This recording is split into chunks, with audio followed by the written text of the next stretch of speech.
Hal itu terkait geramnya Susi dengan kebijakan Menteri KKP yang baru yang mencabut larangan ekspor benih lobster.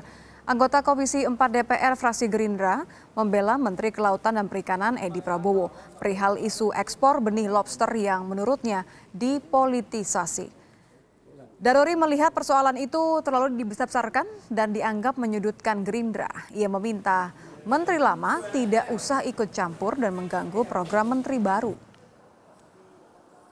Ya, saran saya ini jangan dipolemikan ya, ini kan teknis, masalah teknis ya.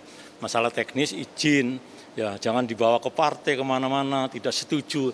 Ini menterinya udah ganti, jadi menteri yang lama sudah selesai. Saya jadi dirjen 10 menteri, nggak pernah menteri sebelumnya mengoreksi menteri yang baru. Udah tidur, tutup kerjanya. Ya, menteri yang baru biarlah kasih kesempatan untuk bergerak, untuk bekerja. Ini enggak, itu kan seolah-olah maunya apa idenya dia itu dilanjutkan, masing-masing menteri beda. Pengamat ekonomi kelautan Suhana menilai kebijakan dibukanya kembali keran ekspor benih lobster dapat merugikan Indonesia. Ekspor benih lobster dinilainya hanya akan menguntungkan pembudidaya lobster di Vietnam yang mendapatkan pasokan benih dari Indonesia. Selain itu, ekspor benih lobster menjadi kontradiktif dengan rencana pemerintah mengembangkan pembesaran lobster.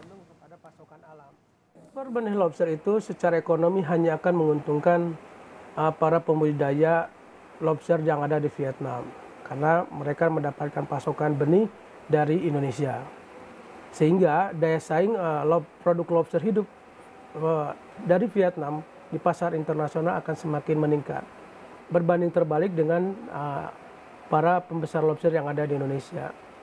Sekarang ini sudah banyak para pembudidaya lobster di Indonesia yang kekurangan pasokan benih karena hampir sebagian besar benih tersedot oleh eksportir untuk diekspor ke Cina. Selain itu juga ekspor benih ke Vietnam ini adalah salah satu yang kontradiktif dengan rencana pemerintah mengembangkan pembesaran lobster di Indonesia.